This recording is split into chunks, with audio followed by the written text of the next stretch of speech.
We're live. Oh man, we're live. This is great. Okay, let's go press the record button and do this thing. I think. No, here. Yeah, let's do this thing. Cool. Sweet. Recording in progress.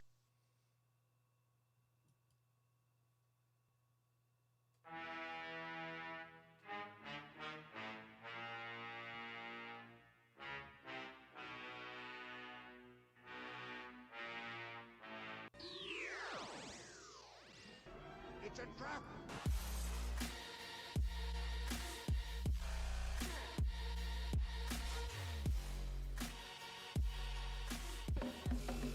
The champ is here! The evil genius! Now that's a name I've not heard in a long time.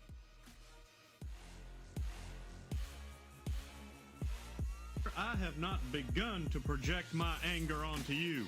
Okay, terrific.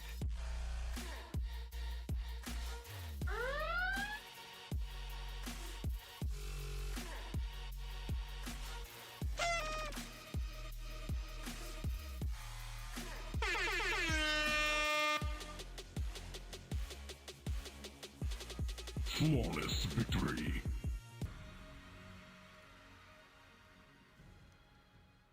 Well, it's another day. It's another Wednesday.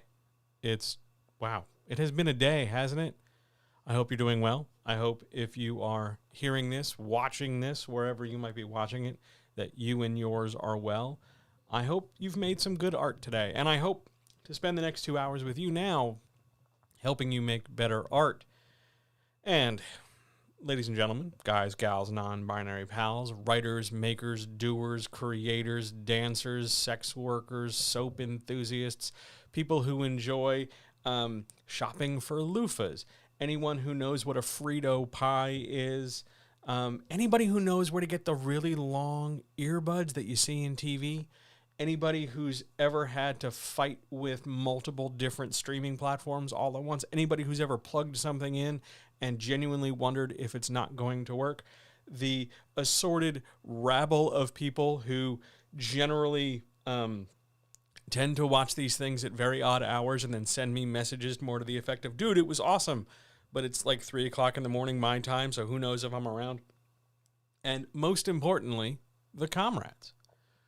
Thanks so much for being here. Thanks for checking this out. Through no fault of my own, I continue to be John Adamus, the writer next door, and it is my absolute pleasure to be here with you in your ears and slowly, ever slowly, in your streams, helping you write better, create better, and answering any questions you might have about writing. I've got for you tonight, as per usual, a dozen questions selected from all corners of the internet and all different kinds of things, about all different kinds of topics. Some writing stuff, some grammar stuff, some business stuff, some querying stuff, some publishing stuff. Lots of odds and ends. And hello, everyone in chat. Hi. Hello, everyone in other chats. Hello, everyone in Zoom. Hello, everyone everywhere. I'd like to point out, just as a small technical thing, that right before I turned everything on, I swear I had everything on one screen and it was great. And then the minute I go to move the thing to adjust it so that I can read it, it all blinks away. So we're still dealing with our delightful technical issues, but hey, we're going to have a good time learning how to do this together. Yes, we are. Isn't that peachy, right? We're just going to give this a shot and get better every time we do it. At least this time, I didn't leave everybody stranded in the Zoom waiting room for 15 minutes. So, I'm already one up on last week. Shall we do the first question?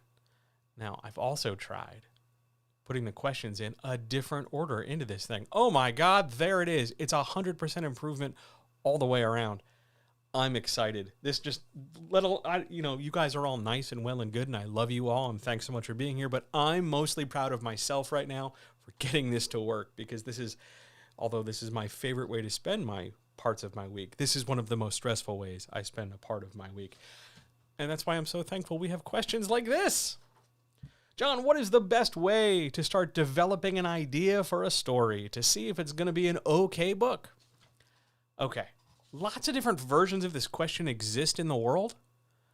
And it sometimes it gets asked like this. Sometimes it gets asked as, how do I know my idea is good enough to publish? Or how do I know that it's enough of a story? Like, how do I know my idea is big enough or long enough or whatever? And it's all the same question. It all comes down to, how do I know what I'm doing is right? How do I know what I'm doing is going to be good enough and liked by other people? And on one hand, you won't ever know. You're never going to know how other people are going to handle it, deal with it, like it, hate it, or whatever, until you make it available to them. Until it just sort of stops living only in your brain, until it's, something out in the world, you will never, ever know at all how someone else is going to like it. You've got to write it down. You've got to produce it. You've got to share it with them. You've got to make it available to them in some way. Because as long as it just lives up in your brain, and it lives maybe on your laptop or in your Scrivener file or in your cloud service or whatever, as long as it's just yours, any idea you have about how somebody else might like it, who knows? It could be completely driven by anxiety or hope or both or panic or joy or who knows what, but it's going to be inaccurate. And you're not going to know if a thing is going to be okay until you write it. Now, the best way to develop this so that you can write it is to pretty much do this in one draft. The first draft, get everything out of your head. Let it be the messiest first draft that ever firsted or drafted. Let it be just the most vomit pile you could possibly imagine. Let it be messy. Let it have errors. Let it have parts where you're just like, I don't know, just the action scene goes here. Like, put whatever you got to do to get it out of your head and get it to transform into some amount of words on the page. Even if that amount of words on the page is like 100,000 words more than it should be, you got to just get it out of your head. You got to get it out of your head. You have to get it out of your head. So the best way to develop an idea, get it out of your head, put it on paper, put it on a screen, type it, dictate it, read it, whatever it is you got to do, handwrite it, smokes, semaphore and different colored smokes, whatever you need to do to produce this story so that it doesn't just live in your head. And so that the anxiety of, oh my God, I hope everybody likes it. Oh my God, I hope it's okay. I hope I'm doing this right. Oh no, am I wasting my time? So that anxiety doesn't tear your brain apart, you need to write your stuff. Just sit down and write your stuff. That's the absolute best way to develop it, to see if it'll be an okay book. If you can write it all out, if you can get it all across, out of your brain and across however many pages and however many words, and it's still going, and it's not one of those things where it's like you start writing a paragraph and then you sort of bail out on your own idea, but you really give it a chance to develop, even if it's imperfect, even if there's like 30,000 words of you basically twiddling your thumbs before you get to the good stuff. Get it all out of your head. Where you want to start making the determination as to whether or not this idea is an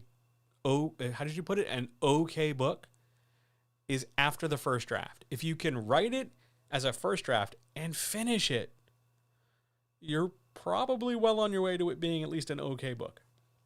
Now, granted, there's a lot of wiggle room there. There's a lot of different things that could happen. This could be pretty messy. This could have lots of different stuff going on with it.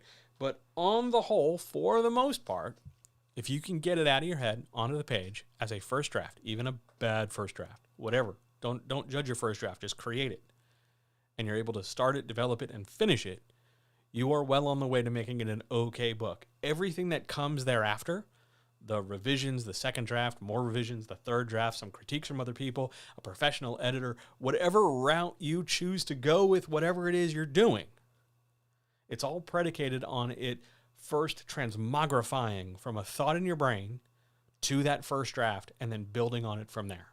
That is the best way out of 20 years of experience that I know how to make an idea stick.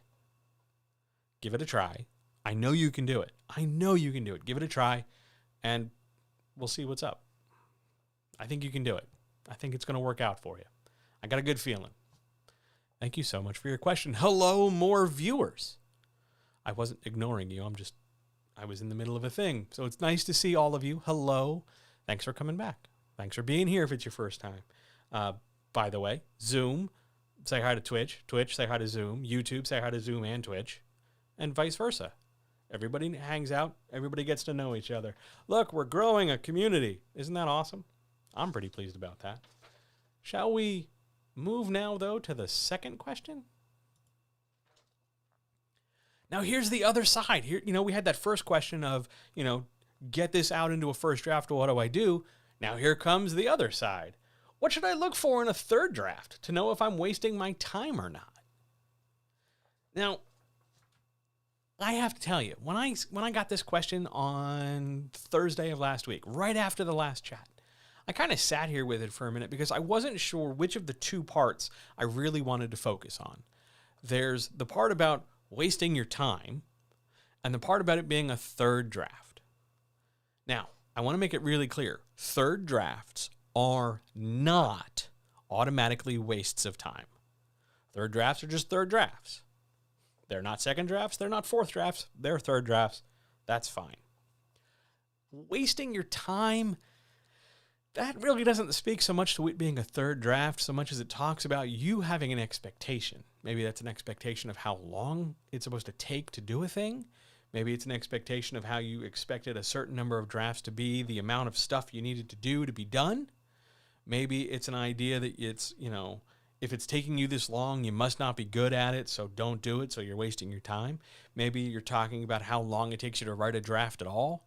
Maybe you're looking at your second draft and going, oh gosh, it took me 2 years to write the second draft. It's going to take me at least that long to do the third draft?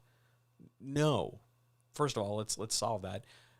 A draft takes as long as it takes, and not all drafts take the same amount of time. Some take less, and especially if you strike when the iron's hot, you can almost certainly guarantee it'll take less. But there's no direct correlation to go, oh, you're on a third draft? Well, what's wrong with you? It's not like that at all. That's not a thing at all. That's just not how this works. So what you should look for in a third draft, period, and then we'll address the wasting time part. In a third draft, you probably want to make sure you have definite character support, definite character development, definite plot introduction, definite plot development, climax, and a resolution.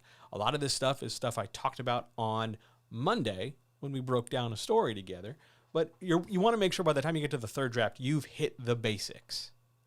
If you're still fumbling around the basics, still trying to figure out what the plot is, still trying to figure out who the characters are, still trying to figure out what the arcs are, then yeah, you're going to run into some amount of trouble when it comes time to otherwise move forward. But on the whole, I'm expecting by the time you hit third draft, you've got the basics covered. Past that, you want to start looking at your dialogue.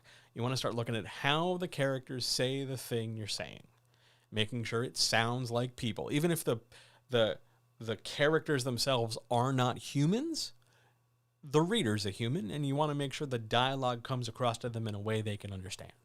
So, yes. Step one, work on dialogue in a third draft. Other thing you want to work on, your general beat structure. Are your action beats active? Do your characters have agency? Do they demonstrate an ability to make choices and have consequences for those choices happen? Does our story move? Does it have any spots that drag because they're waiting around, or they're reactive, or it's just not going anywhere because you're just sort of moving laterally in the story and spending some extra time in a space that maybe you don't need to spend? These are all considerations for the third draft because on average, and this is not a necessity, but on average, most people make a decision to publish in some way, shape, or form between their third and possible fourth drafts, or their second to third drafts. So the third draft is really almost a polished draft at this point. You've got your base covered, you've got your foundation all settled, and your third draft is to really start fine-tuning things. It's not really the space where you're making major edits. You're not going to suddenly go, what this person needs is a sibling, or there should be a plot twist. All that stuff should have been resolved in the second draft. Third draft helps finalize it, get it ready to go out the door. A fourth draft, if there is one, is most definitely a polish at that point. If it's not, if you're finding that your second draft and your third draft, your fourth draft, your fifth draft, your however many drafts is still coming, still a matter of you forging the story out of story stuff. You're still making those decisions about characters. You're still making those decisions about the plot. You're still trying to figure out what the heck's going on. That's fine. you're not wasting your time there either, because the end result, you're still making a story. But that's probably a good indication that you want to talk to somebody. You want to go talk to a writing coach. You want to go talk to an editor. You want to talk to somebody who can give you some expertise or some direction, not just a critique group. They might be helpful, but you want to get somebody who can come in who's, not emotionally biased and who's got some training and can look at a thing and go, this is what I see. This is, I think, the roadmap for you to move forward. That's really what a third draft should be. You're almost practically out the door at that point. As for wasting your time, well, I can't say for certain if you're wasting your time or not. It doesn't work that way. Thank you so much for hosting my stream. You get to decide if you're wasting your time. If you think what you're doing, all this effort, all this work, all this stress, all this anxiety is not justified based on the reward or the goals you're trying to get, then walk away. But you're not going to get those goals otherwise, right? Like if you don't write the book, you can't get the book published. And if you can't get the book published, it's not going to be a thing you can sell. And if your goal is to get published and your goal is to make a sale, you have to finish the book. That's the only way these things are happening. But if you feel going through all these processes, all this stuff that, it's just a pain in the neck, it's a pain in the neck, and you want it over and done with, and you think it's not any good over and over and over again, and you think you're wasting your time, walk away. Just walk away. And if the idea of walking away causes you an equal amount of distress, like, I don't want to walk away. No, I'm in. This is what I want to do. Well, then go get some help. Go find an editor. Go find a coach.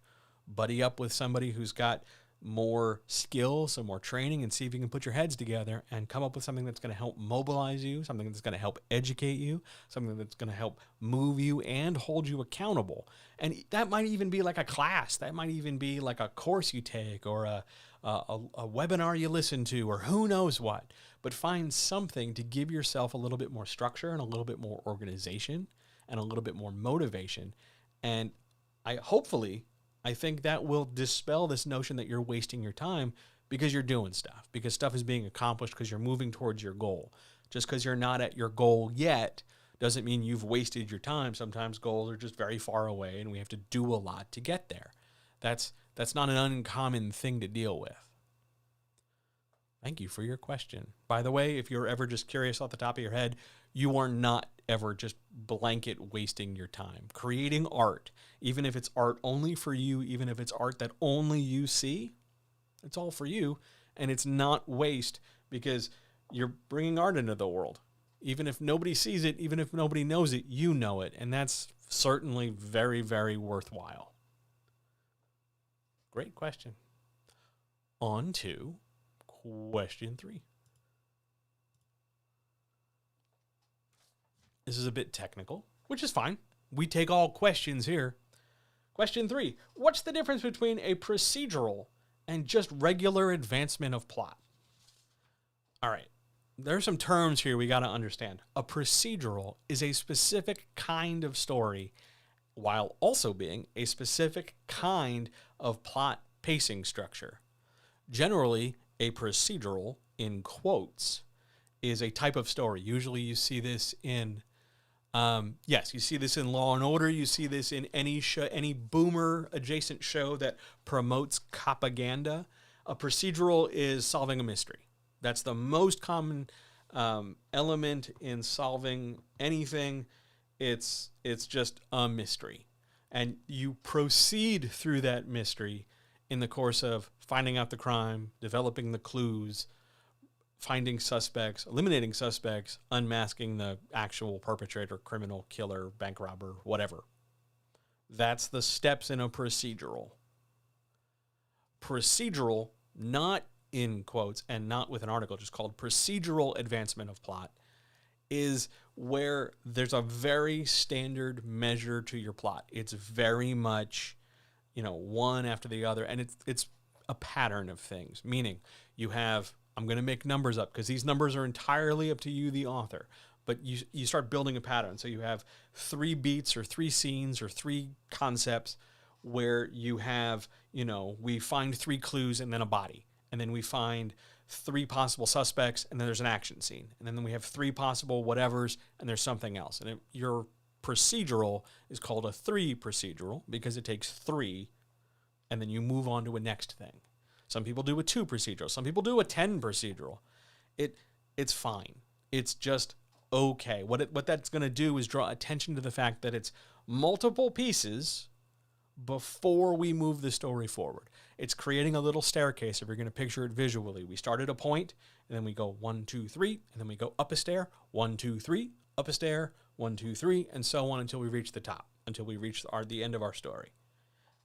That's not bad. That's just different than regular advancement or just advancement of plot. Regular, we don't really use regular so much anymore, but advancement of plot usually is, instead of having those 3 things and then a step, we just have 1, 2, 3, 4, and go forward. There's a body. Who did it? Who is it? What's the clue? Who could have done it? Why could they have done it? I think it might be this person. No, it's that person. Solve. 1, 2, 3, 4, 5, 6. It's very linear.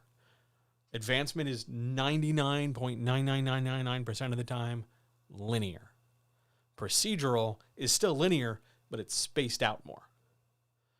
The vast majority of stories across all genre, from all authors, doing all different kinds of stuff, is going to be just advancing a plot. There's nothing wrong with that. Procedural is a type of advancement that can be useful, especially for things like murder mysteries and crime stories and stuff like that. But you don't need to marry it. Oh, I'm writing a science fiction story, I should do procedural. I mean, you can, as we talked about on Monday, you can combine whatever you want with whatever else you want. No one genre or no one story type holds exclusive access or rights to any other kind of development. But you don't have to.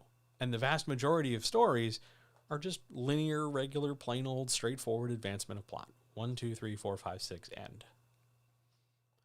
The difference is how much time and space it takes. The difference is how many things you reveal as you move things forward. Again, the vast majority of times, one thing at a time is plenty because there's plenty of things. But other people want to slow the story down. They have their own reasons. They want to build the world. They want to give more backstories. They want to do this. There's loads of reasons to not just make it linear. But again, it also depends on the kind of story you're telling and the kind of goals you have for your reader. What experience do you want them to have? And that understanding that question is going to help dictate, well, how do I best tell the story for them then? If I want them to feel this or understand this or get this pacing or have this sense of story, how can I best deploy that? What a great technical, crunchy question. Thank you so much for it.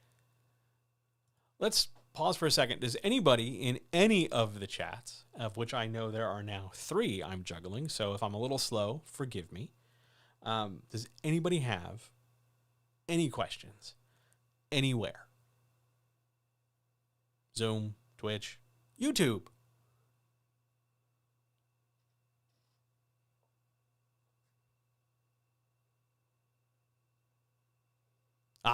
There's a question coming in Zoom. All right, we will pause a moment. I will sip some water.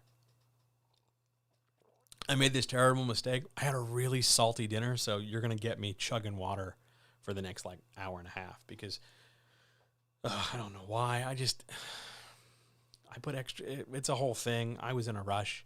I was hungry. I wasn't thinking straight. Dinner got a little extra salty. Oops. I'll pay the price for it later. But yeah, there's going to be a lot of water drinking. Do you want to wait on your question and I can go do question 4 and come back? I don't mind. But I don't want to. I want to see what happens if I'm going to click this button and we're going to see if everything is ruined or not. Let's see. No. I didn't ruin anything. Good news. I pressed a button. Nothing bad happened. Cool. Thumbs up for me. So, question. I know it's coming. The whole of the internet is now waiting. So what I'm going to do, you type your question. I'm going to do question 4, and then we're going to come back. Here we go. So with self-publication, I know a lot of people find the process overwhelming. Is it because there's not enough information or because of the stigma and they're afraid of doing it because of the day and age that you must do everything for me, I can't be bothered, or something else? You're asking why it's overwhelming? It's overwhelming more or less because there's a ton of information. There's more than enough information. And it's hard to parse the practical information from the impractical information. And it's hard to find, like, you can get 1 million people telling you that, oh, just show, don't tell. Oh, just, write it in third person. Oh, if you're writing fantasy, you have to do this. They give you a lot of very broad and underexplained things and expect you to know them. And if you were to follow up and go, well, what does that mean? A lot of people will just look at you funny because they don't know, but that's just the information they heard. And they'll try to take a stab at maybe explaining it, and maybe they'll get close, or maybe they'll know part of it, but they'll not entirely know it all the time. And it can really lead writers into a great deal of frustration because we're just trying to do a thing, and there's like 10 million people, there's 10 million cooks in the kitchen, all with their input, all with their everything, and it can be really hard to figure out what to do. As for the stigma, because I do want to talk about this stigma, I think at this point, the majority of the stigma is perpetuated within the group. Yeah, there's some stigma from traditional publishing. Some. Not nearly as much as there was, but there's some. But I think on the whole, one of the travesties and great tragedies of this traditional self-publishing divide is that the existence of the stigma alone allowed self-publishing to adopt it, so that we don't need traditional publishing to bully us anymore. We're going to bully ourselves. And the stigma of, oh my God, you're self-published.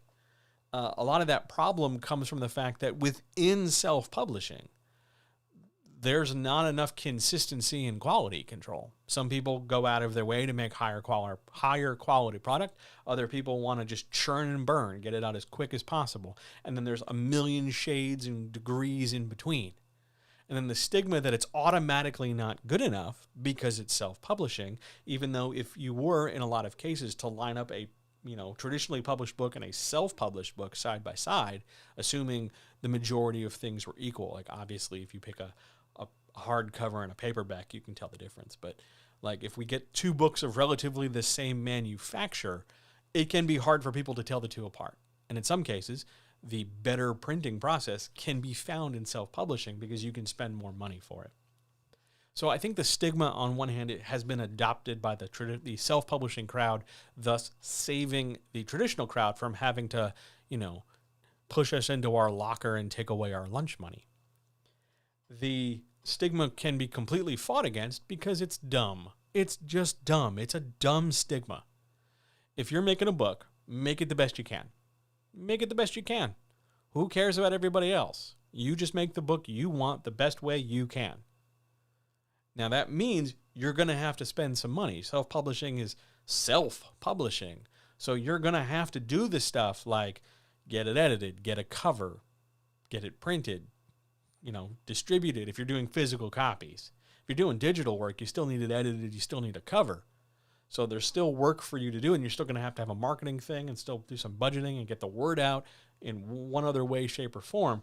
And the stigma doesn't really apply there because it's just you're doing the same job as traditional publishing, only instead of having somebody else do it, you're doing it. And I think that speaks to sort of that third part, that sense of, well, somebody do it for me. I can't be bothered.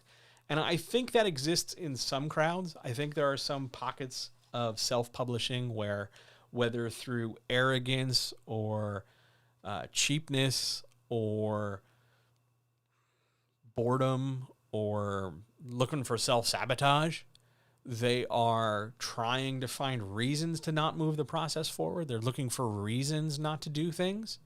So they're always happy to blame, well, the reason why I'm not doing it is because it really shouldn't be me that's doing it. Someone else should do it, but I don't want to pay them. That's ridiculous. How dare we pay someone for their labor? That sounds almost kind. I don't want to do that. That's ridiculous.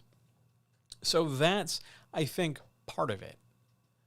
But I think the process is overwhelming for a couple reasons. One, there's too much information. You got to sort it out. Two, once you sort it out, there's still a lot of information to do. Once you figure out what steps there are, you still have to do the steps. And three, you can go through all that and not get the same sort of results you get if you went traditional, except to get to traditional, you had to jump through a lot of different hoops and do a lot of other steps. And I think people are trying to measure apples against oranges. They're looking at the sales figures for traditional and assuming that their self-publishing can go that, do that exact same thing. Likewise, they're looking at, the way traditional publishing is marketed and, trying to do the exact same thing. And it's not the same thing. Yeah, it's a book. Yes, it has words, and yes, it has a cover. But they're two different things produced in two different ways although they will be distributed to the same consumer base, the same audience, they should be handled in two different ways. And that will also, by the way, eliminate the stigma. Because if they're two different things handled in two different ways and they're apples to oranges and we can't compare them directly, you're going to end up with a better overall quality on both sides of the line. Rather than trying to compete, I'm self-publishing, I need to be as good as that. No, put that all, boot that all to the curb. What you need to focus on, plain and simple, is making the best book you can. And if you're going to traditionally publish it, make that manuscript as best you can and have the most organized approach to getting it traditionally published, whether that's through representation or not. And then if you're going to self-publish it, make sure you do all the things you need to do. Get a cover, get it edited, write a strong blurb, all that stuff. Market the heck out of it so that you can stand a chance to reach the goal you have. But if your goal is comparative, I want to do as well as a traditional published book, you are setting yourself up for more and more disappointment, which I think is part of what feeds that sense of overwhelming stress. So it's a great question. Thank you for it. It had a lot of moving parts. I appreciate you asking it. It's just not as simple as, it's just because of one thing. There's a lot of different factors playing in there. And I will again tell you to not compare apples to oranges and just make the best apple or the best orange possible. Get good practical advice, implement it, and go from there. One step at a time. Great question. Anybody else?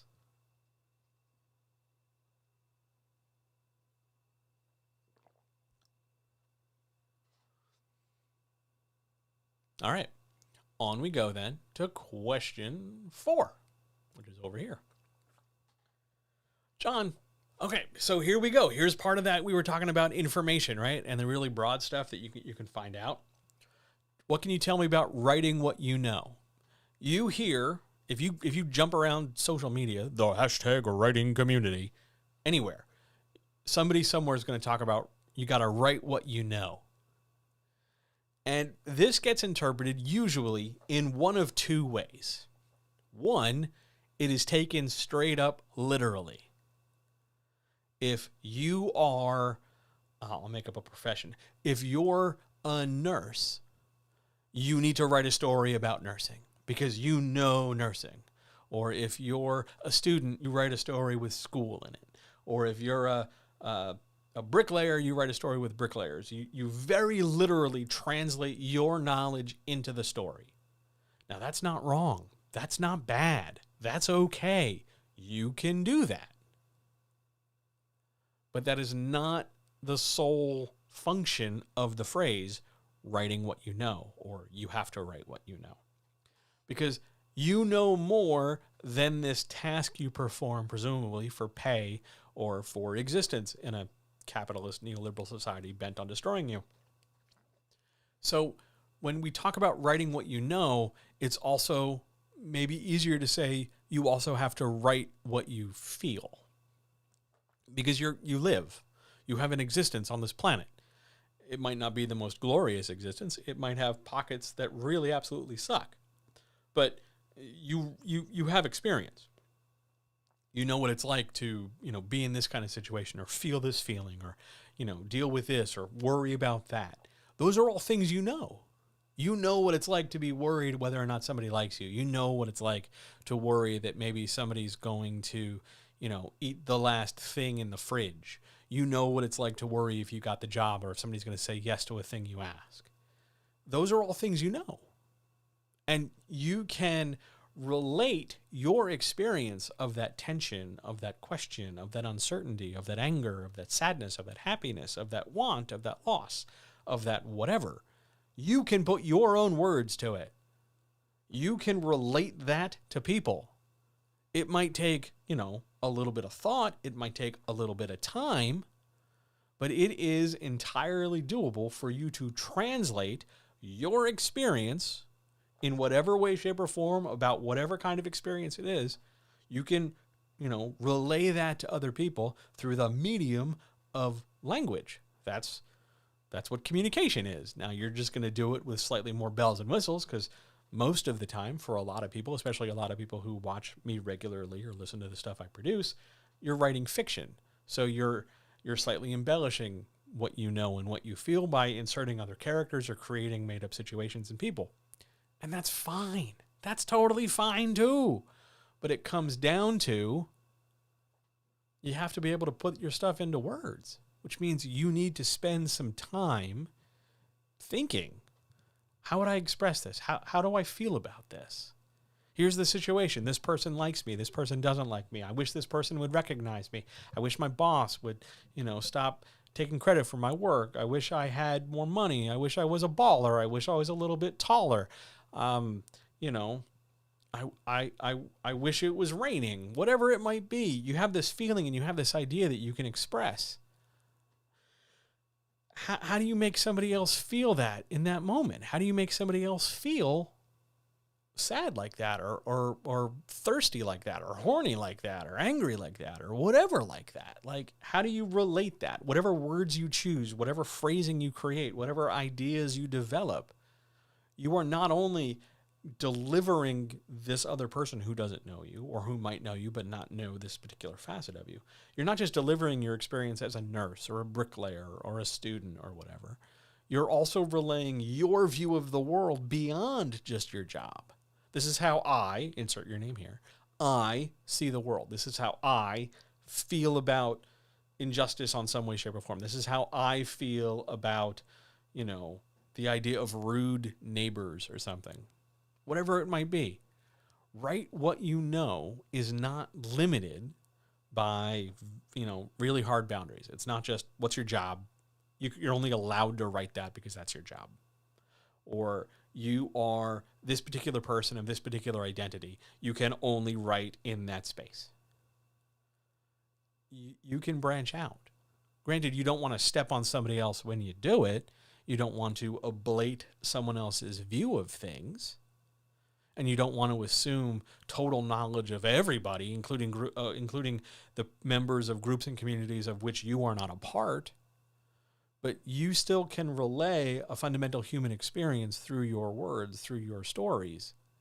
That's what people are looking for when they talk about writing what you know. Not just the factual dissertation, but the emotional experience. The lenses that you use to view the world and create your life are the things that can influence your fiction. That's really what the question is talking about. That's really what the phrase, write what you know, is looking for. And how you do that, you develop some emotional intelligence, you develop some compassion, you develop some empathy, you develop some internal sense of how you view the world, and you articulate it. And you practice that. How do you feel? How can we explain how we feel? Can we talk about our feelings? Can we express them in ways large and small? Can we project them onto others and create fantastic made-up solutions so that we can develop our feelings more clearly? That's what it means to write what you know, not just small box, but big container and big view on life. Fantastic question. Love that question. One of my all-time favorites. All right. Shall we march on to question 5? Question 5. What is a tip turn? This is probably not going to come up for a lot of writers. This is something that's usually found when you've got stories with like a double cross or like a later betrayal or like some kind of good guy who, you know, turns evil or vice versa, where there's some kind of shift in some kind of story power dynamic. A tip turn is also called a tipping point turn. And it refers to a moment in a story where the thing that's critical really, you know, has to happen. And when it does happen, it radically affects the rest of the story going forward. For example, a tipping point turn, a tip turn, would be when Darth Vader yeets the Emperor down a big space hole. Or it's when the mean kid realizes the error of his ways and tells the other bullies to stop picking on the little kid. Or it's the moment where our intrepid heroes are just about ready to, you know, squash the villain into nothingness, but one of the heroes turns and says, "No, really, I'm the villain all along." And it's any sort of moment, that tipping point turn, where the bulk of the emotional heart of the story, the bulk of the plot, not always the same thing, but often those two things go together. That stuff shifts because some character makes a decision and takes action. They decide they're going to do something. I'm going to chuck this old guy down this space hole. I'm going to stand up for the little picked on kid. I'm going to crane kick the karate bully in the face. I'm going to believe in myself and see if I can score a basket to win the championship game. And I'm going to make my choice. I'm going to have this feeling. I'm going to make this choice. I'm going to take this action, and it pays off in the end. That's what we're talking about. That's a tip turn. It's the tipping point that affects the story, generally dramatically. It's not just, I'll put it this way. It's usually not on the same side. So it's not just the good guy doing good guy stuff. Sometimes it's the bad guy turning into a good guy or the good guy turning into a bad guy. It's usually done for dramatic purpose because it's a big deal because, oh man, we're doing something crazy with the story. It doesn't have to be, but it's usually easiest to write that way. Is it still in use? Not really. I mean, conceptually, it's more or less there. It's no longer singled out as a tipping point turn. Usually it's just a betrayal or a reveal or, you know, redemption in some way, shape, or form, because those are all components inside a tipping point turn, a tip turn. But it's no longer really addressed as a tip turn. You might get editorial notes with that from a traditional publisher. Maybe. Depends on how old the editor is. It's kind of an outdated term, but conceptually, it refers to just a moment that shifts the story in some way, shape, or form. And it leads to something big happening. Oh my God, you yeeted the old man down a space hole. Or, oh my God, you secretly betrayed us. How dare you? And then the story gets a new injection of momentum because of it. That's why we tip turned. Great question. Let's do one more. And then we will see if more people in more chats have questions. Question 6. Is it okay to try and query a second draft? Well, step 1. Is the second draft done?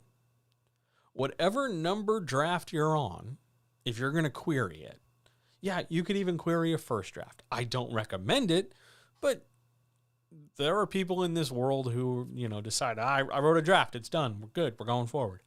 Fine. It's not great, but doable, it happens. You can query a second draft, but the draft has to be done. We do not query unfinished work. Because they're not going to set up a business relationship and pay you to finish a thing. They want it done so that they can move forward because they don't want contingency. They don't want you to wait and go, well, you know, I'll finish it when you pay me. Well, you know, I wish life was that simple, but that's not how this business works. So yeah, you can try and query a second draft. There's nothing wrong with that. I can't guarantee you that you'll get a great deal of success. You might, I don't know. It depends on what the second draft is and what shape it's in and how strong the query letter is and who you're sending it to and, whether or not they like it. There's a lot of different factors. There's a lot of unknown involved there, but it's possible. You can do it. It happens sometimes. It's not fundamentally bad. It's not, oh my God, that person queried a second draft. Burn them at the stake. It's just an option. It's a choice. It's fine. If you're asking my permission, yes, go ahead and do that. I don't know how it's going to turn out. Let's find out together. I'm excited for you. Let's give it a shot. But you can certainly do that. Good luck. I hope your query letter is strong. If you need help, come on back. Ask questions. Come on a Monday night and we'll do it. We'll make it work. Whatever you need to do. But yes, you are allowed. There's no hard and fast rule. You're allowed to query a second draft. Good luck with it. Does anybody in any of the chats, I'm quickly skimming chats. Does anybody in any of the chats have a question about anything?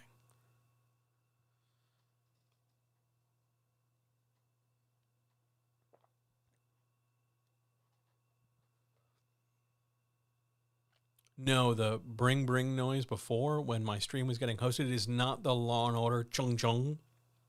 I can make it that. I can't make it while I'm streaming, but I think I can make it that for next week. No, it's this sort of like buzzery default sound.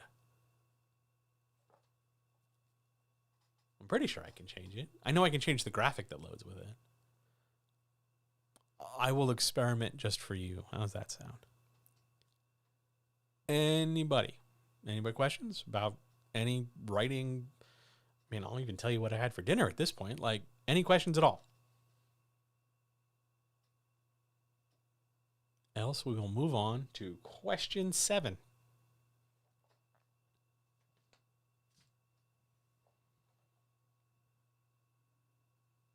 All right.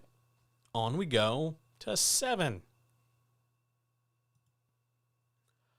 I'm writing an MPOV, says this person.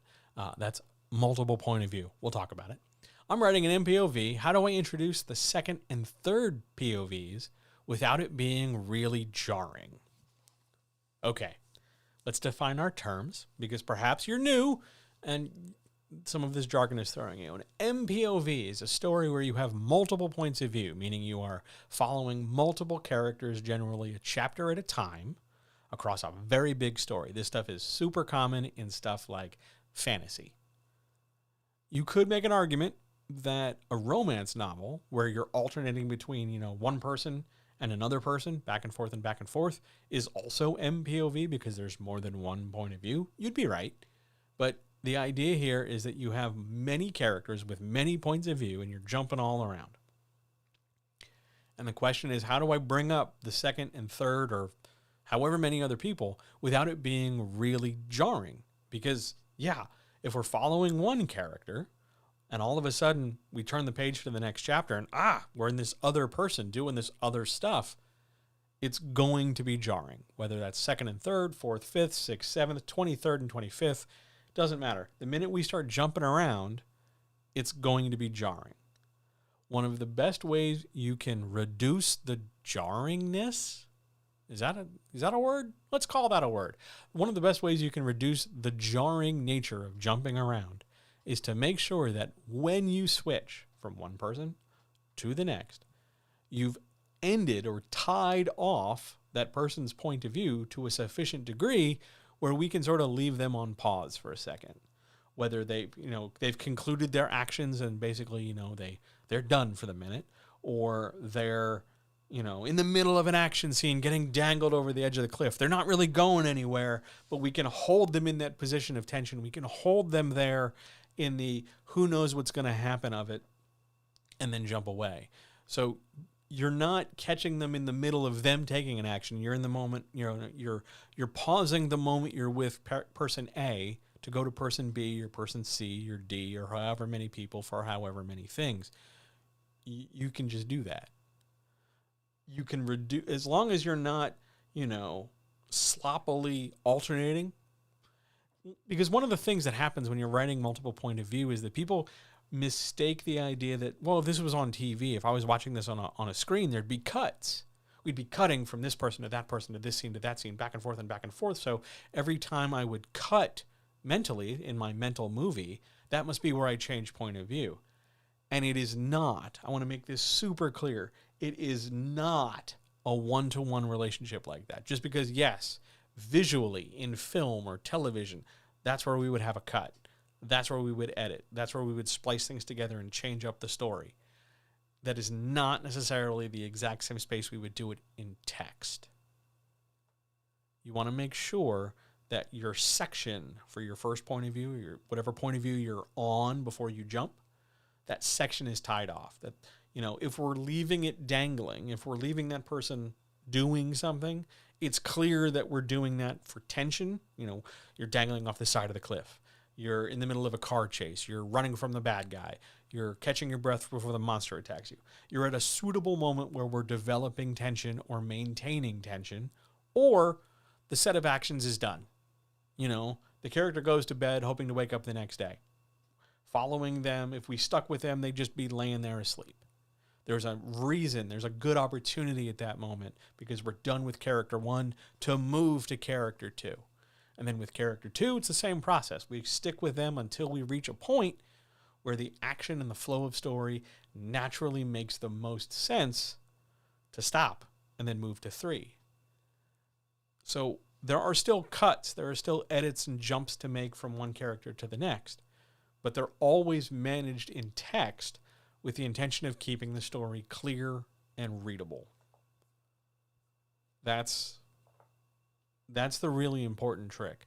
When you don't really tie it up nice and neat and just jump around all over from here to there to here to there, this, that, and the other, that's what gets jarring because the reader has to reset. They have to reset expectation. They have to remember, well, where did this guy leave off? What were they doing? What is she up to? What are they on? Okay, where what were they last doing?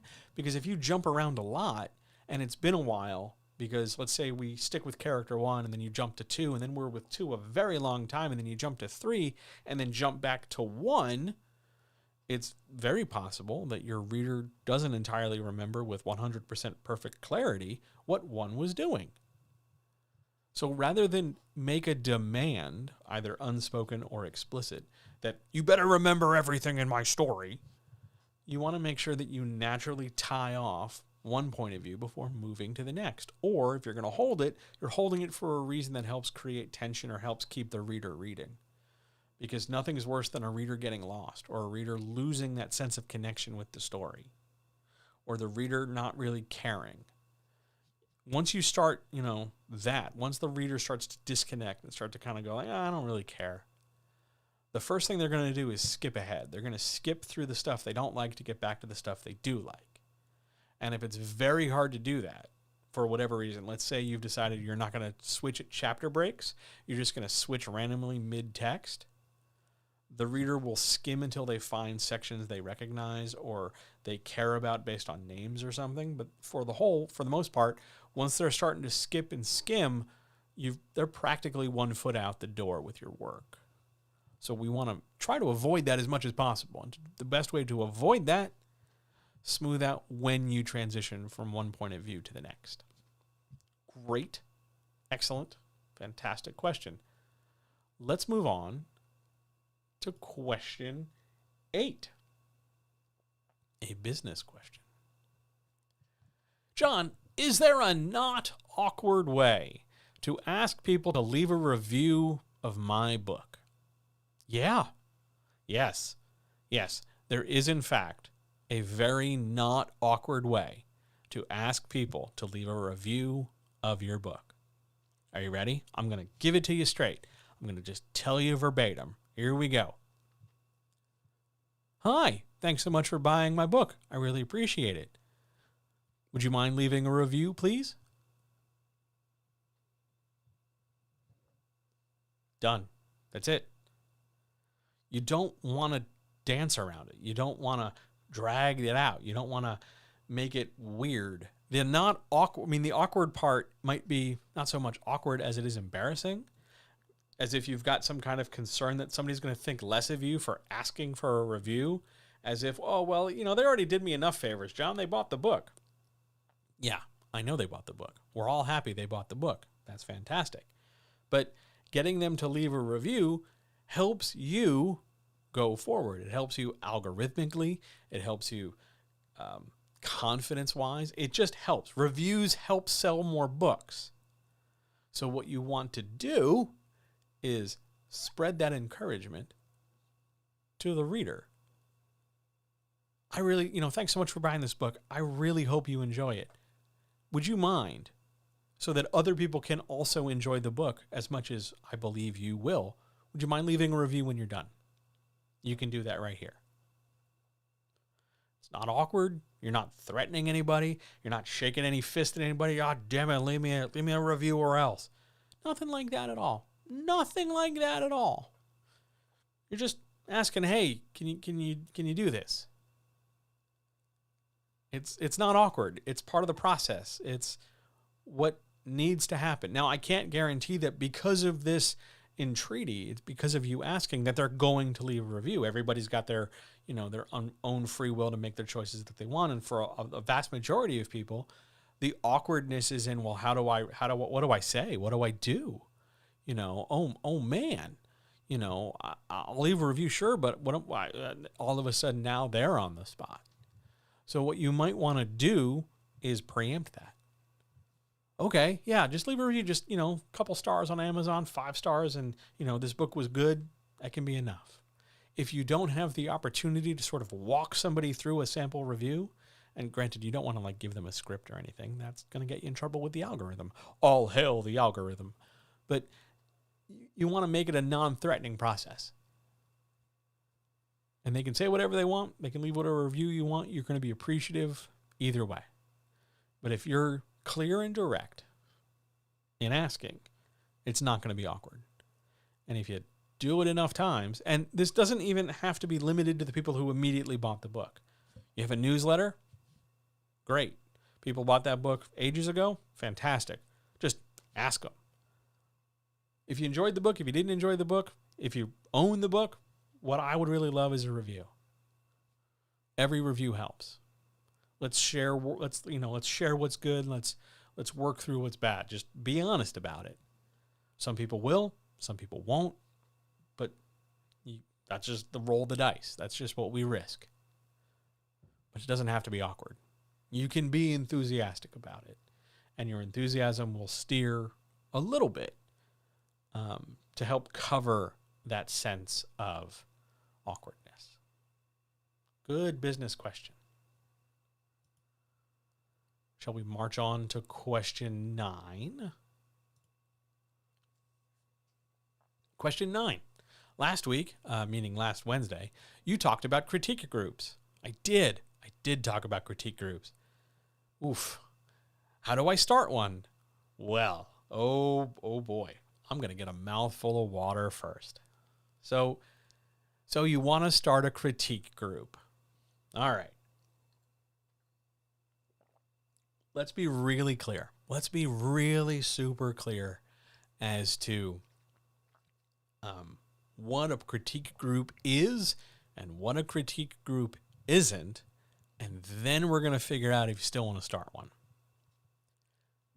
A critique group's job is to make sure that every person in that group is actively improving. And the way we're going to guarantee or ensure or encourage some kind of active growth and improvement is through the medium of criticism. Now, part of this is predicated on the idea that you know how to give effective criticism and that you can be an effective member of a critique group. But for the minute, let's put that off to the side and assume that, yes, you know how to give effective criticism. The ability you have to gather like-minded people who all want help, and I don't just mean like they all want to hang out and they all just want to go like, oh my God, I love your work. It's like the best. And also, by the way, did you see what was on TV the other day? Did you see that? Yeah. Oh, right. We were here to do work. Lol. Ha ha. I can't believe it. Yeah, we're just, it's not a friend circle. It's not just hanging out. I'm not saying you can't be friends with these people, but a critique group is a work thing. It's designed to help everybody work together. And if people aren't going to do that,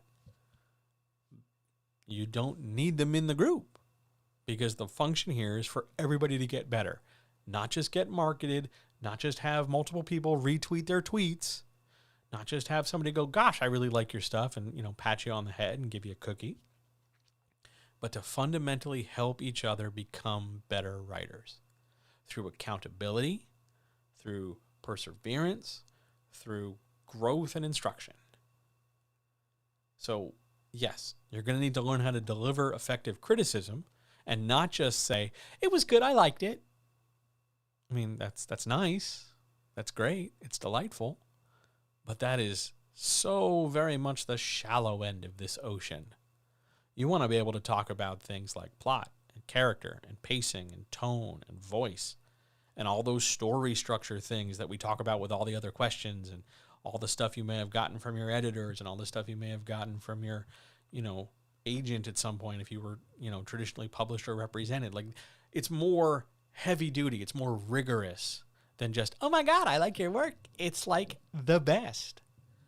It's got to be deeper, because that's the only way you're going to get somebody to improve. Too many critique groups stall out and plateau because everybody just tells everybody how great they are. Oh, I loved it. It was great. Sure. How does that help me be a better writer? And that question, how is this going to help me be a better writer, is critical. Because as someone delivering criticism, you need to keep that question in mind for them. I'm going to tell you a thing. How is it going to help you be a better writer if I say XYZ, whatever it is? I'm hearing someone tell me a thing.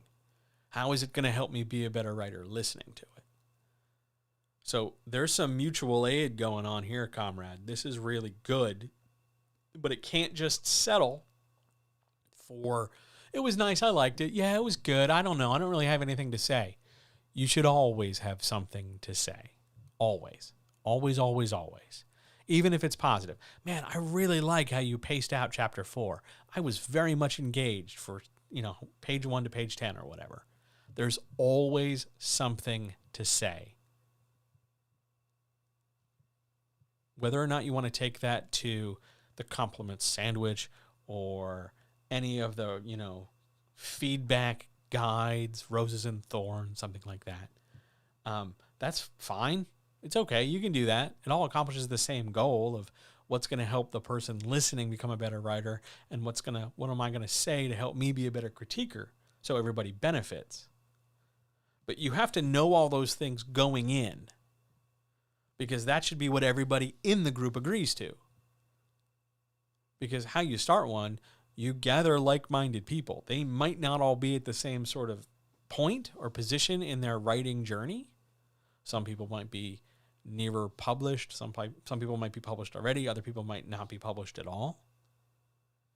And what you need to do, especially if you're going to organize and run one, is to not let the difference in steps along the process sort of unfairly distribute the advice.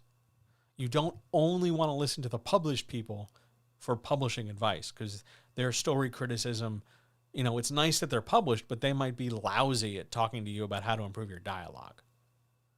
Don't automatically give more weight to the person who's further along the journey just because they're further along the journey. Everybody in the group, so long as everybody contributes, everybody gets equal measure until you, the person listening, the person receiving feedback, gets to choose, yeah, I understand what they're saying, but I'm not going to make that change. Because a lot of criticism often stems from this place of, if I were writing it, I would ... They would do whatever they're suggesting. And you have to be able to juggle that. You have to be able to sort of parse that and understand that. So starting a critique group, you got to get everybody on the same page. no matter where they are in the journey. You got to get them connected. You got to get them understanding that we are all here to help, and you're going to help each other through accountability. You're going to help each other through actually giving criticism. Now, in person, that's a lot easier because, you can gather all in one room and everybody takes, here's the format I used for years with a 100-person critique group broken into sections. Let's just give you that. You gather people around a table or you gather people in a room. Everybody brings some section of work with enough copies. This was back in the printer day, although now I suppose you could do it digitally, but you make sure that everybody gets a copy of everybody else's writing. This is usually why you want to keep the size of writing small. Yeah, it's going to slow things down, but it's going to make for better critique. So let's say 5 pages. Everybody gets everybody's 5 pages. Spend half the group time reading, just reading and commenting. You don't talk to each other. You just go through. You try not to make snarky comments. You just go through. Well, it wasn't all 100 people at once. It was in shifts. It was tables of 5 and tables of 6 over here, and then other room was over there. It was all split up at once. It was not, 100 people in a big circle. We tried that. It didn't work. The store actually got really mad at me that I had that many people. It's one of the reasons why the group fell apart, because we outgrew the space and whatever. That's a different story for a different day. Ask me on Discord, actually, and I'll get real detailed about it. But so you give everybody copies of everything they have to read. And that's going to be, if you have 5 people and they're each bringing 5 pages, that's 25 pages to read. So you're going to have to dedicate some amount of time to read. A lot of groups do this in advance, which is okay, but it can lead to the fact of I read your stuff 2 weeks ago and I don't remember. So you want to try to avoid really long delays between meetings. So dedicate half the time in person or half the time virtually if you're going to do it through Zoom or something. Dedicate half the time to reading. Yeah, I know it's just going to be people reading with a camera or people reading with a microphone on or whatever. But just do that. Make your, read, make your inline comments then and there. Once everybody's done, set a timer or just sort of collectively kind of keep an eye on the screen to see, okay, everybody's looking up, looks like everybody's done. You'll get a sense of the vibe. Then you just pick one. Who goes first? I don't know. Ask for volunteers. No volunteers, just pick one. Now, if your piece size is short, 2 pages, 3 pages, and your group is willing, having them read it out loud can be really helpful. Some people are opposed to that, and that's fine. There's nothing wrong with that. Don't read it out loud. I always like getting it read out loud, either by the person who wrote it or by someone else, because I think it helps affect criticism. I think it helps personalize the process. But whatever way it is, whoever goes first, everybody goes around the circle, except obviously the person who wrote the thing, and gives their feedback in detail. Oh, okay, Kevin, I've got your 5 pages here in front of me. Right off the bat, the big thing I want to tell you, Kevin, that's not how semicolons work. And your dialogue doesn't sound like people talking. It sounds really stiff. I want to highlight 2 points that really indicate that.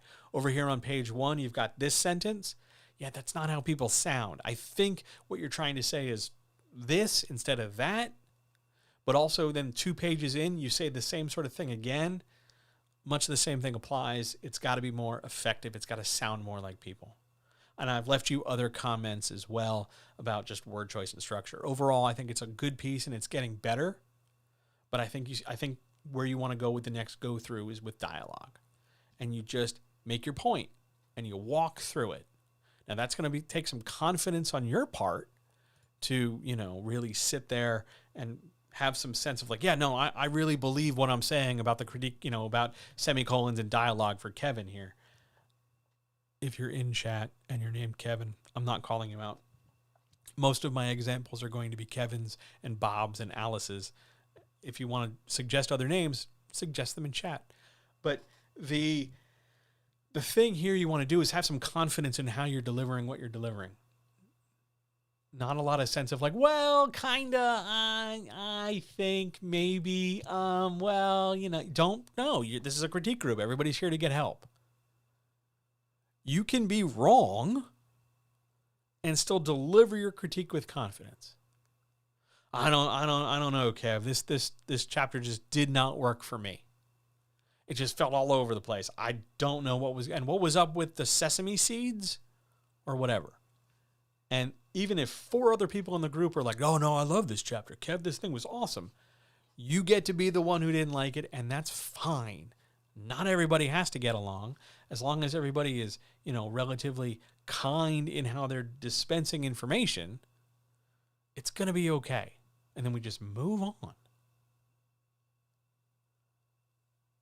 That format, one person after the other, after the other, after the other, over and over and over again, will make people better. It takes longer, requires some patience, but it's doable and it's practical because the advice you're giving is very much tailored from, I'm a reader telling you, a writer, what's up. And sometimes that writer, that reader has expertise. Like if I do it, the idea that, oh, I'm an editor and a coach and I've been trained in this stuff comes through and can influence things. And in my group, the fact that I was doing this professionally set sort of a tone. Like I'd go first, I'd lead discussions, and then that would give the impression of how everybody else wanted to be. Like I wouldn't just sit there and, well, kind of, sort of, I liked it. I wouldn't tap dance around. It would be more a matter of, okay, no, we're going to talk about this. This is what's up.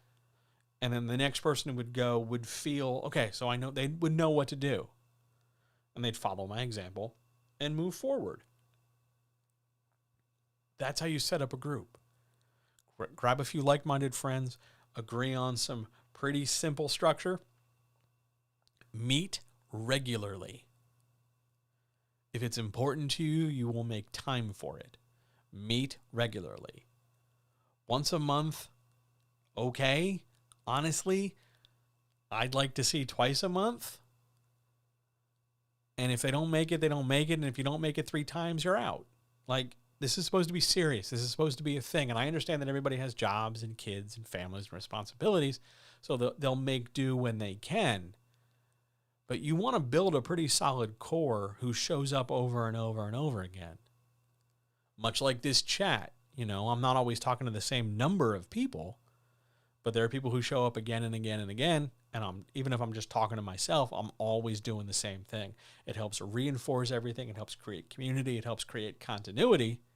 And it makes an effective difference. Do I think you should start a critique group? Yes. Do I think there should be more critique groups in the world? Yes. I think that will eliminate a lot of the pressure or the panic or the anxiety or the hyperinflation people have for beta readers, because essentially your critique group are beta readers. That's not the same as editing. It's not the same as editing. Do not farm out your editorial work on your critique group. That's not their job. It's not their job to be proofreaders for you. Yeah, some people will, when given some papers in front of them, do some proofreading work. But don't take that and go, oh, well, I've had 5 people proofread my work. It's done. You didn't. You took advantage of 5 people and let them put commas and periods where you think, or where they think commas and periods should go. That's not the same thing as hiring a professional to do a professional job. I invited 5 people over with wrenches to fix my leaky sink. I don't need a plumber. No, that's not what that does. You want to make sure that their job is to help read the thing and give you feedback based on their experience as a reader of your thing. They're beta readers at best. And everybody's just working towards producing the best work overall for everybody. And it's in their advantage to do that, because if they deliver stuff that helps you, you are more likely to deliver stuff that helps them. And everybody wins. So yeah, that's how you'd start a critique group. You can do it on Zoom. You can do it on Twitch. You can do it in Google. You can do it via email. You can do it in Discord. You can do it in Slack. You can do it in loads of places. Apparently, Twitter is going to put out a thing where you can just collectively put people into little chat spaces because they're getting rid of fleets. Do that. You can do that. That's totally fine. Go to town. Shall we march on to 10? Question 10. Oh boy. How do I choose between covers when I query? Now, when I posted this question, so a little bit of a note. In advance, prior to Wednesday evening, I post the questions that will be covered, usually on Monday or Tuesday, in the Discord.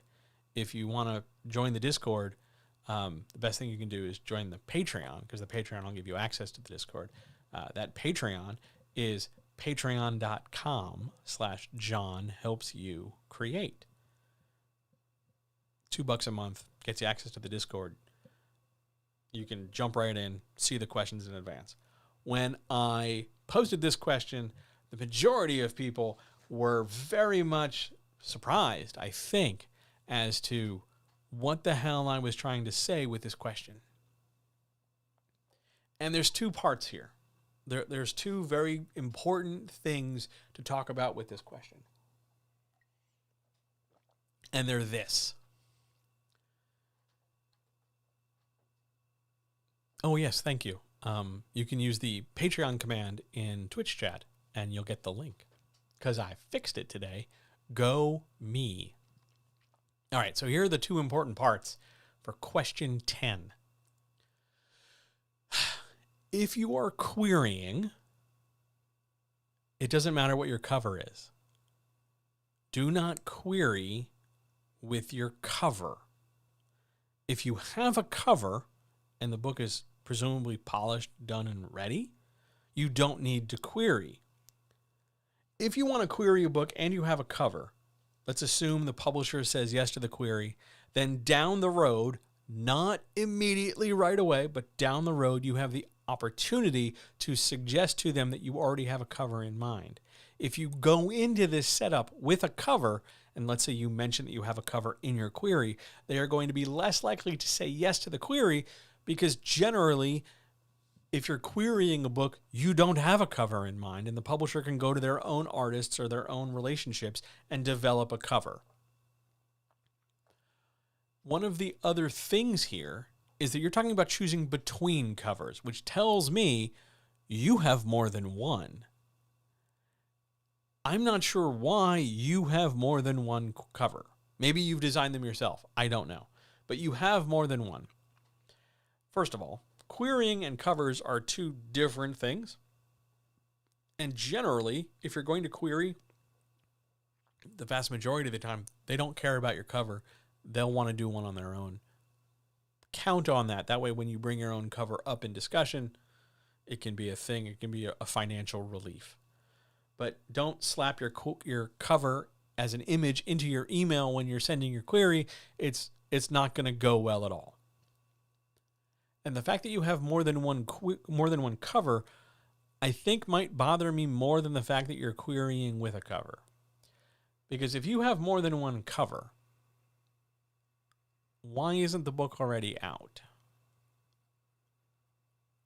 I don't know. Now, if you made your own covers, I would love to get your contact information, because I could recommend your work to a dozen writers I know who always need covers for things.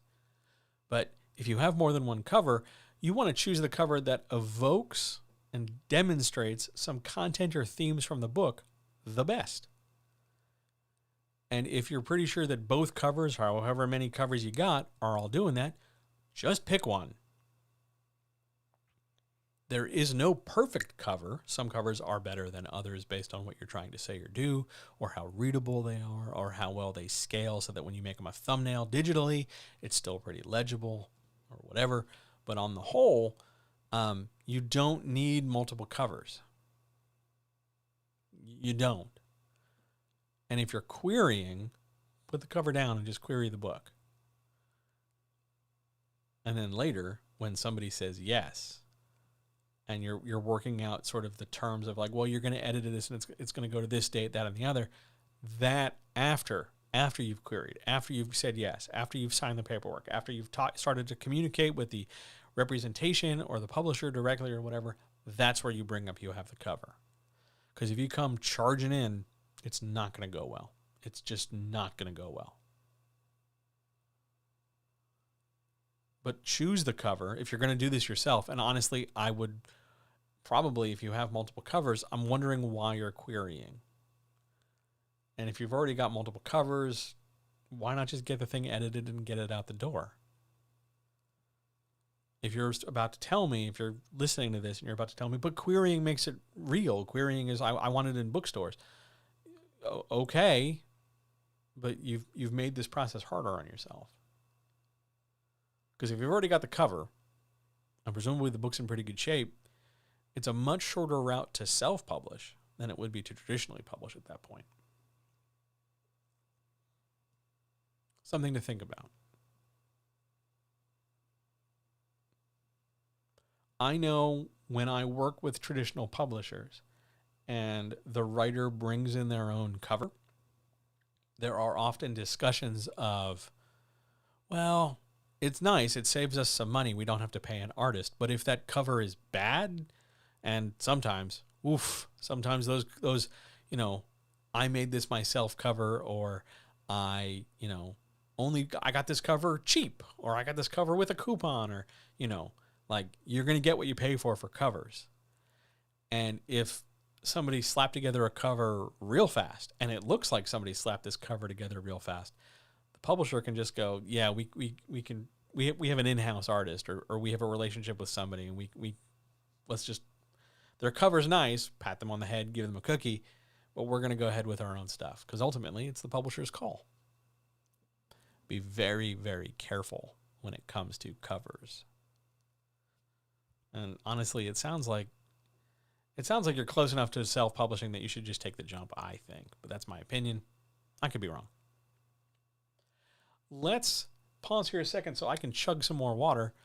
Does anybody in any of the chats, Twitch, Zoom, YouTube, have questions about anything else? We will jump to the gentle advice. Oh my God, we are flying tonight.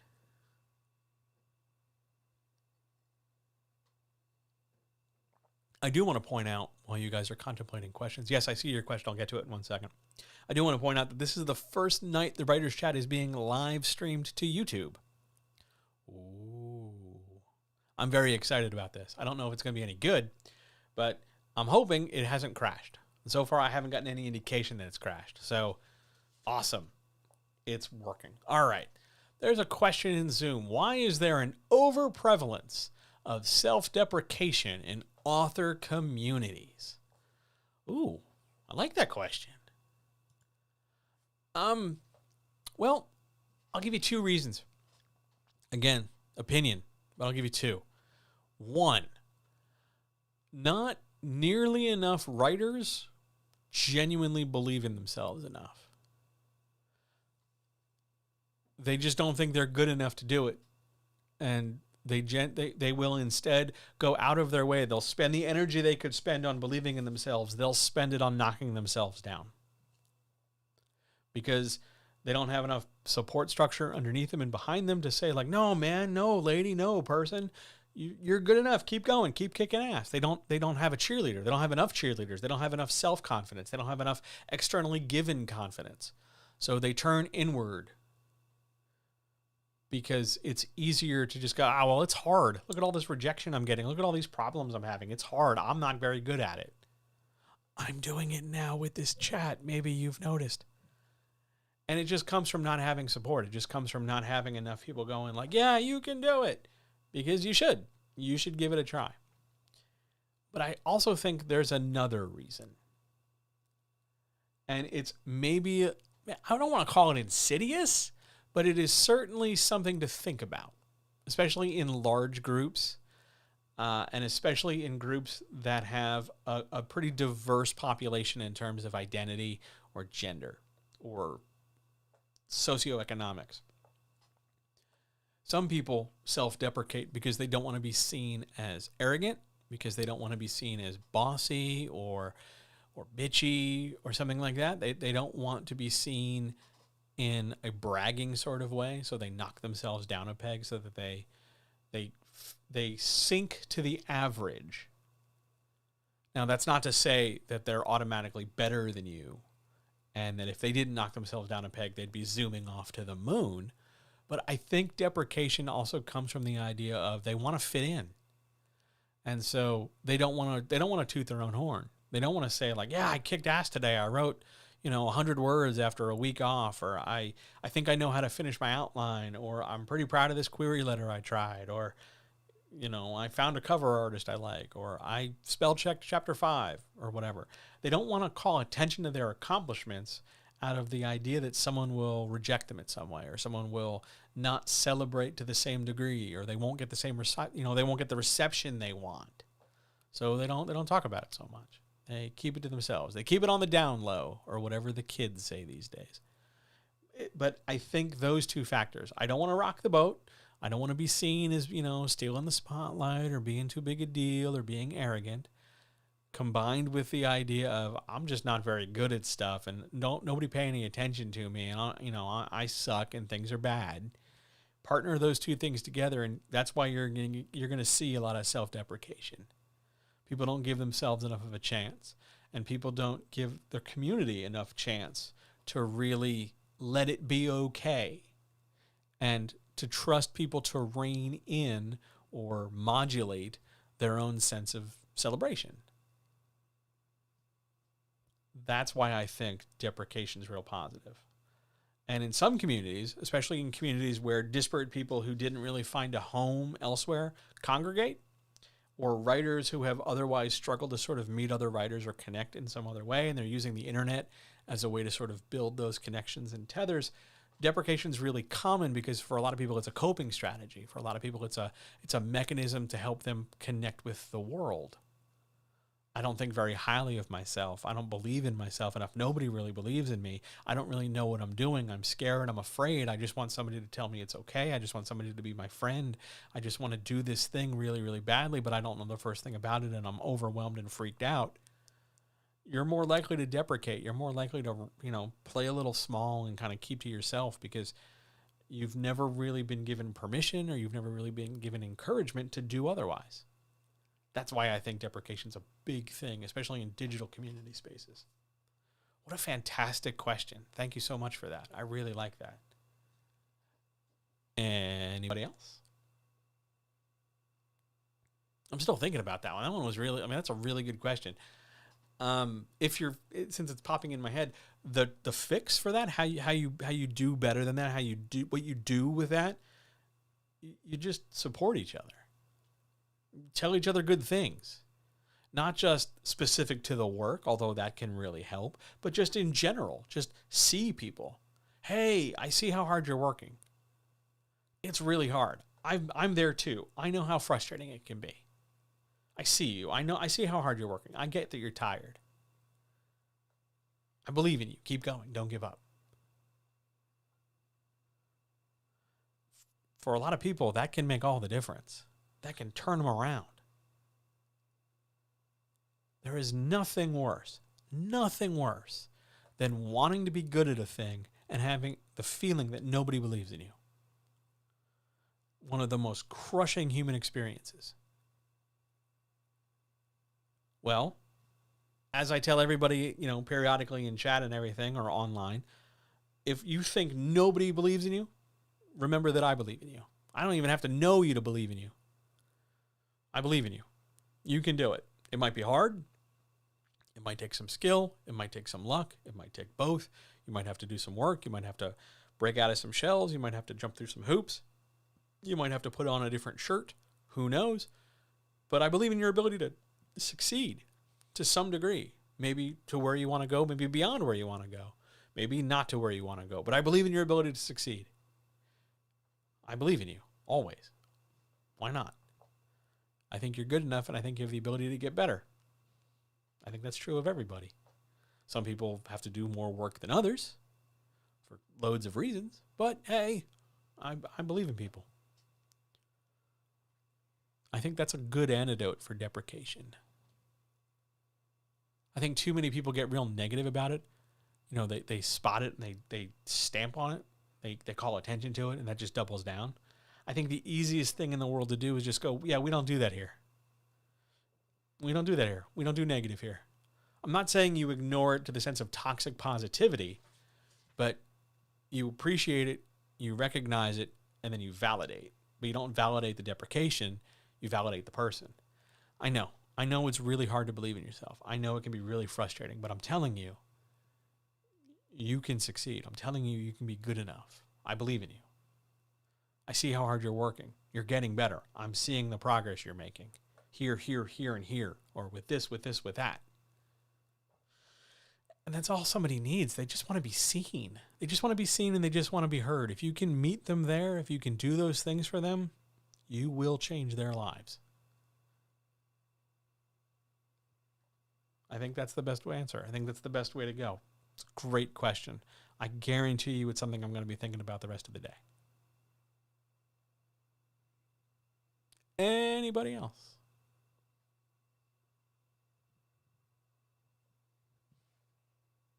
I am also really glad I have like 3 cups of water here. Dinner was good, but oh man, sucks all the water out of my face. All right, shall we march on? Or are we here? Are we up to gentle advice already? Wow. Gentle advice. Nah, we can do better than that. We can do way better than that. Hang on. Gentle advice. There we go. There we go. I've written about 150,000 words, when I'm pretty sure I need to have about 90,000 words at most. How do I fix that? Don't I need all these words? First of all, no, you don't need all those words. And there's a couple different ways to fix it, and some of the ways you're going to like, some of the ways you're not going to like. So one of the ways you're not going to like is to start over. It's a very effective strategy, but it can be the most frustrating and the most time-consuming. That's an option. It's always going to be an option. Starting over affords you the most latitude to fix the mistakes you made. Another option, less common, more frustrating potentially, is to go back through the 150,000 words or whatever and find the 90,000 you want to keep and cut the 60,000 you don't want to. Cut it down. Honestly, I would try to cut 50,000 words to get it to 100 and then trim it from 100 to 90. I would do it in stages. Chances are, if you're going to make cuts that big, you're looking at cutting out massive sections of either B plot or character arc or main plot. I'd probably start with main plot and B plots before I attack the characters. I'd look at your scenes and see how many are really critical to your plot, which means I'd probably go back and look at your outline and go back and look at your note cards, your bullet points, or whatever prep documents you've created or whatever material you have to help you sort out the story, and really, really question as to whether or not at that level, not even looking at the draft, but looking at the roadmap you gave yourself and see if that stuff's critical. Because if you can cut it out at that level, then it's just a matter of going to the manuscript and cutting it out there too. And then all you have to do then is just stitch it back together. For a lot of people who need to make big, giant cuts like that, it's an overwriting issue. They've probably under-explained things on a technical level, and they've just written to write because they have certain ideas in their head and they're trying to get them across. I have to tell you this, and I have to tell you that, and I have to tell you this, and I have to tell you that. Learning to not do that, learning to pick and choose the things is a critical writer skill. A lot of people struggle with it. And that's why it's usually a better option to start over, because that way, you know, like, okay, you've overshot the mark. Let's dial it back. Let's go back to the prep phases and the prep stages and break it down and really see if you need these plot points and really see if you need all these scenes to complete these plot points. You don't need it all, and I think that's the part that gets a lot of people stuck. You wrote it all. You worked very hard on it. You were dedicated maybe and disciplined in ways you didn't think you could be. You'd be writing and writing and writing. You wrote every day, or you wrote every Saturday, or you followed a schedule for the first time and you really stuck with it. You really made an effort. And for a lot of writers, they feel like if I got to cut that much, what you're basically telling me is that I'm not any good at writing. And that's not what that means. You overwrote. You overshot the limit. That doesn't mean you're bad at it. It just means you wrote too much and you have to scale it back. What it might reveal is that you struggle to make effective decisions, to figure out what to cut and what to keep, but that's a different thing. That's a trainable thing. That's a thing you can work on getting better at. And then you just work on it. Then you just pick and choose and, make hard choices because they might be difficult for some people. They might be very attached to certain scenes. But I'm not saying delete them from, forever and wipe it from existence and delete the brain cells that contain the information. I'm just saying cut it out of this manuscript and paste it somewhere else. I don't know what method of fix is going to be best for you.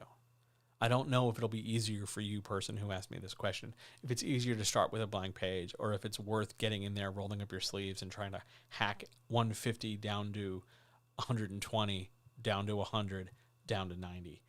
I don't know. I have no idea. It depends on what you're writing. It depends on how you're writing it. That's more of a question you want to ask me if, you pull me aside individually and, like, hey, can we spend an hour and go over this? Absolutely. Anytime. Just come find me on social media. We can set something up. I'd be more than happy to do that with you. But I can't say for certain without knowing more specifics. I can't say for certain what the best strategy is, but chances are it's going to come down to you making some tough for you decisions in terms of what stays and what goes. And it's just as the writing was, editing is also the act of making decisions, only now you're going to make decisions about, instead of what to create, what to cut. It's a different skill. It's a critical skill. And it's one that gets better over time. But you are not alone in overwriting. Oh man, I think everybody goes through a good phase of, I'm trying to write 100,000 words and I've written 300,000. Oh, I'm trying to write 80 and I've written 120. It happens. It happens. Now, in your question, there's this little baked in question mark. I don't know if you noticed this. When I'm pretty sure I need to have 90K at most, there are not a lot of genre that cap out hard at 90. There are some that strongly suggest stopping around 90. But if you went over to like 91 or 92 or even 95, depending on the genre, you might have a little bit more wiggle room. And I know that's not the same as saying 150 versus 95, but it's a little bit more wiggle room than you had before. So it depends on what genre you're writing, and it depends on how you're writing to figure out what the best way to cut something is or the best way to craft something. And that's more of an individual question, which I'm happy to answer if you, want to come back and talk to me individually or, send me your work and we can set something up. I'm happy to do that too. But based on this question, your two best options are start from a blank page, just try again, or roll your sleeves up and start heavily cutting your plot and your B-plots. And then third, go after your character arc. And you want to do it that way because the character still has to go across that arc. And the scenes they do it in are less critical than the fact that they're going through the arc at all. That's my best technical, gentle advice for you on this one.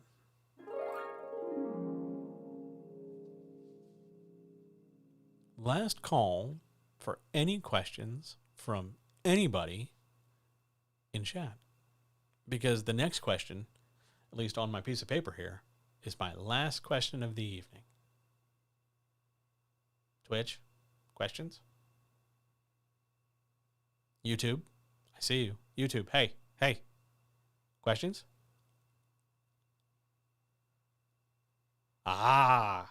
Curious how I would answer that. Oh, my boxes. Hang on. I'm going to move that over. Curious how I would answer that differently. Whoa. How I would answer that differently if it wasn't gentle advice?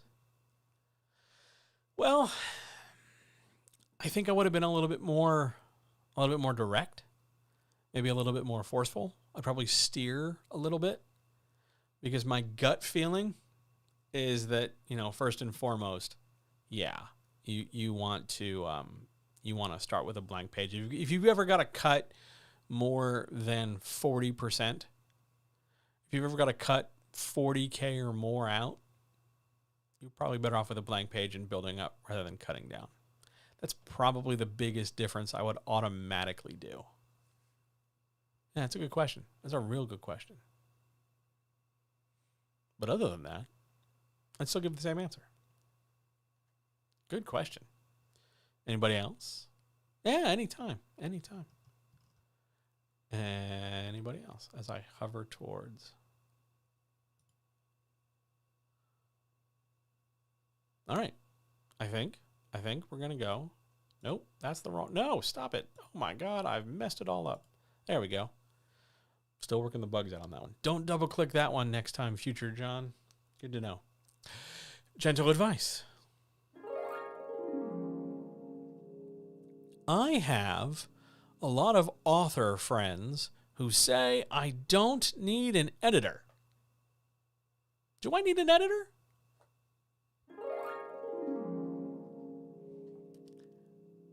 Welcome to the contentious question of the evening. I saved it for last on purpose,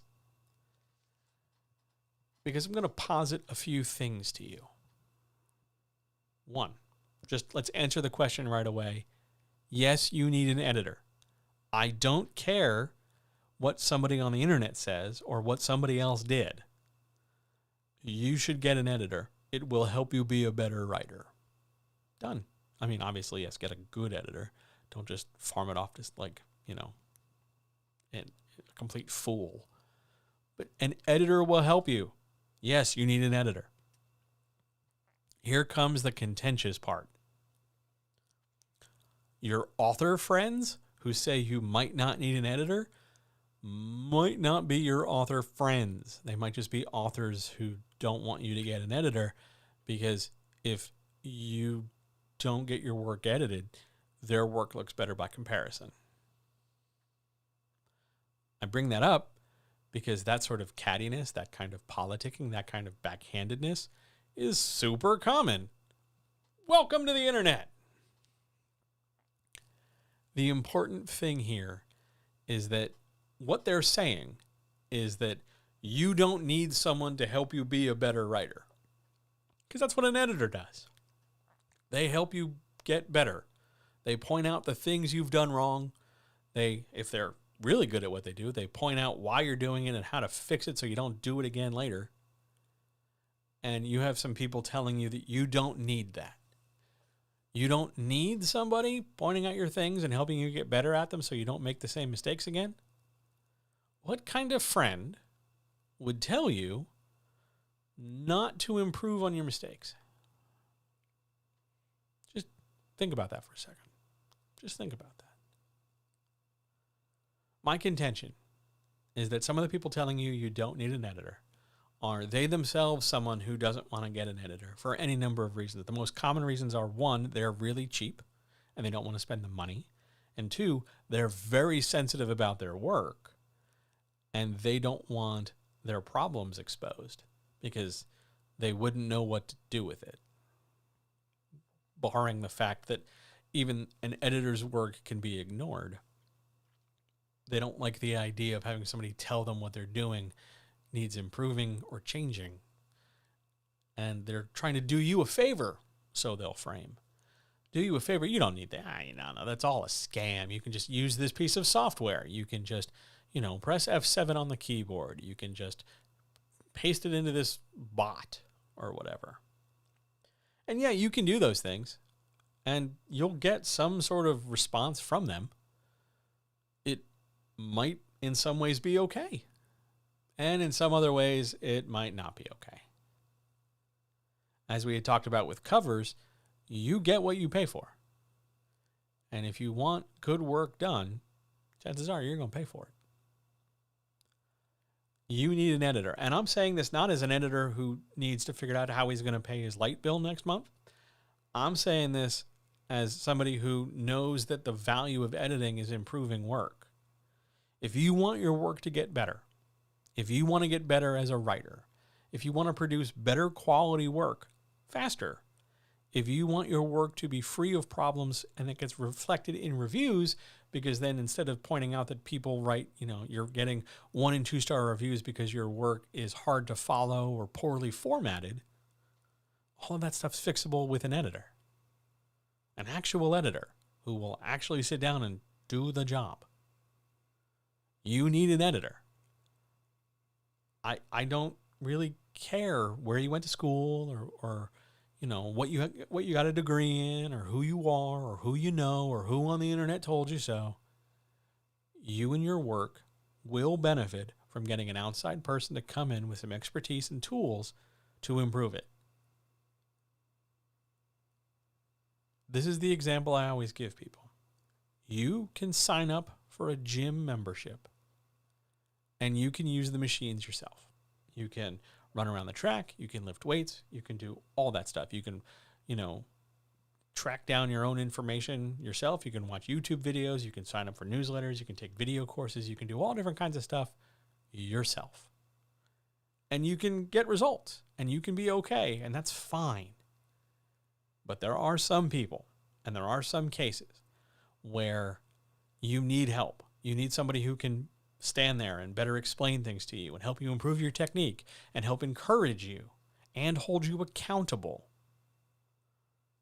and hold you responsible and be there to celebrate and be there to cheer you on and tell you that, they believe in you when you don't think you can lift that weight one more time, if you don't think you can stretch that little bit more, if you don't, you're feeling just worn out and ready to quit, they can get you to go that one extra step if you can. You don't lose anything other than money. You don't lose anything by trying to become a better writer via an editor. So if they're saying you don't need an editor, take a look at why they're saying that. What are they getting out of it? For some people, they're reducing their competition. Some people don't want your work edited so that it is not as good as theirs, so that they don't have to worry about losing sales to you as though sales are somehow finite. It's a completely applesauce and nonsense idea, but there are some people who totally buy into that stuff. They listen to some tech bro or something, or they follow some, really successful idiot on Instagram, and next thing you know, they're talking about how to crush it. And that's a view some people who crush it have. Other people look at it like, oh, it's an unneeded expense because if you go get traditionally published, they'll edit it for you. Yeah, they will. But your work might be the 11th of 22 things on their desk under a crunch, and it might not get the personal help that would benefit you in the long term, so you have to keep going back and keep making the same mistakes. You also don't get the individual access and response right away because, they'll edit it and then they'll just, send it to you real quick and, they'll have you on a crunch too and just try to get the book out the door. All of which can be avoided if your book's in the best shape possible before it even reaches that far. Having an editor only helps you. Well, what do I know? I'm just a guy with a microphone on the internet. But having an editor will absolutely make a difference for you. Software is good. People are better. Because software can sit there and flag, well, this is a grammar issue, that's a grammar issue, that's a spelling thing, this is that. But a person can try and explain it to you. A person can figure out how to connect with you. A person can help you interpret that and help improve it. Because it's one thing to just point out the errors. It's another thing to know, like, okay, that's the error. What do I do? That's where a person comes in. That's where an expert comes in. So, I think you need an editor. If you need one, I'm free. I'm around. Come talk to me. Or if you need more recommendations, I have a whole list. I'd be more than happy to recommend some. But yes, go get an editor. And then your author friends, I can't make air quotes big enough, author friends, just encourage them to suck lemons or kick rocks or in some other way, shape, or form tell them that you're going to do what you need to do to be the best you can be. And hopefully you can continue to support them for them to be the best them they can be. And then call it a day. Just some gentle advice from me. All right. All right. Hot diggity. Wow. I think if there's nothing else, anybody? If there's nothing else, we're going to go to the outro. Let's see if this works. Ready? Outro! Well, okay. It mostly worked. Let's just pretend I totally made that work right the first time. It's a work in progress. To the outro.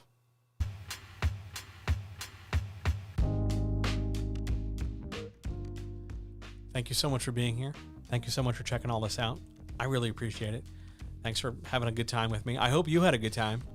I hope you got a chance to learn some stuff. I hope you got a chance to get your questions answered. Thanks to Zoom for providing some, questions. Thanks to Twitch for organizing stuff. Thanks for YouTube for being, your first time. I hope you'll come back. I hope you'll check this out some more. I love doing this. I'm getting better every time we go. Thanks for being here. Thanks for letting me talk about editing and queries and covers and self-deprecation and all the stuff in between. Thanks for letting me talk about tip turns, by the way. That stuff never comes up anymore. I really appreciate it. The next time we will talk, the next time you and I will be here with the microphone between us and me in your ears, I will be back here on Twitch on Monday. That is Monday. I want to make sure I got the date right. That's not the date, John. That's the date. That would be Monday, the 19th. And the next time we are here for the next chat on Zoom, Twitch, and YouTube will be July the 21st. So next Wednesday at 7 p.m. Eastern. Thanks for being here. I love you. You're great. Take a deep breath. It's going to be good enough. All power to all people. Drink some water. Take good care. Don't forget to stretch. Wear clean socks. Have some fun. And I will talk to you very, very soon. Have a good night, guys.